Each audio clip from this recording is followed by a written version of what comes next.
Cricket world cup versus football world cup.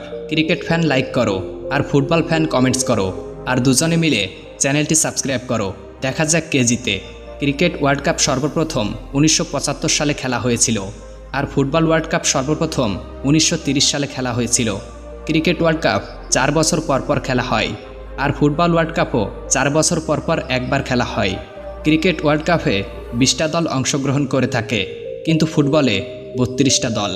Cricket world কাপের সবচেয়ে সফল টিম হচ্ছে অস্ট্রেলিয়া, এখনও পর্যন্ত 5টা বিশ্বকাপ জিতেছে। আর ফুটবলে ব্রাজিল এখনও পর্যন্ত 5টা বিশ্বকাপ জিতেছে। ক্রিকেট ওয়ার্ল্ড কাপ উইনার টিমকে 45 কোটি টাকা দেওয়া হয়, যেখানে ফুটবল উইনার টিমকে 344 কোটি টাকা দেওয়া হয়। ক্রিকেট মোট 105টি দেশে খেলা হয়, যেখানে ফুটবল মিনিমাম 200টি দেশে। তো বন্ধুরা, উইনার ইজ ফুটবল।